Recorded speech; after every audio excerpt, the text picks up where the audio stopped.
మహాలక్ష్మి పథకంలో భాగంగా జిల్లాలో ఇప్పటివరకు ఆర్టీసీలో 5.84 కోట్ల మహిళలు ఉచిత ప్రయాణం చేశారని కలెక్టర్ వినయ్ కృష్ణారెడ్డి తెలిపారు. ఉచిత ప్రయాణానికి గాను ప్రభుత్వం రూపాయలు 239.17 కోట్లను ఆర్టీసీకి చెల్లించిందన్నారు.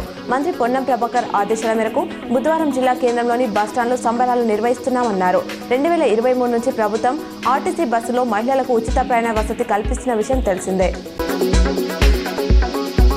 ఆర్మూర్ పట్టణంలోని జిల్లా పరిషత్ ఉన్నత బాలుర పాఠశాలలో పాఠశాల ప్రధానోపాధ్యాయులు లక్ష్మీ నరసయ్య ఆధ్వర్యంలో ఘనంగా బోనాల సంబరాలు నిర్వహించారు. మోపాల్ మండలం కంజర గ్రామంలోని మహాత్మా జ్యోతిబాపులే బీసీ బాలుర గురుకుల పాఠశాలను కలెక్టర్ టి వినయ్ కృష్ణారెడ్డి మంగళవారం సాయంత్రం ఆకస్మికంగా తనిఖీ చేశారు. మహాలక్ష్మి పథకం కింద రాష్ట్ర మహిళలు ఆర్టీసీ బస్సులో 200 కోట్ల ఉచిత ప్రయాణాలు చేశారని రాష్ట్ర ప్రభుత్వం ఓ ప్రకటనలో తెలిపింది. ఈ సందర్భంగా ఇవాళ రాష్ట్రంలోని అన్ని డిపోలు బస్ స్టేషన్లో సంబరాలు చేయనుంది. ఈ పథకం విజయవంతం కావడానికి కృషి చేసిన డ్రైవర్లు, కండక్టర్లతో పాటు ట్రాఫిక్ గైడ్లు, భద్రతా సిబ్బందికి సన్మానం చేయనుంది. కాగా ప్రస్తుతం రోజు 30 లక్షల ఉచిత ప్రయాణాలు చేస్తున్నారు.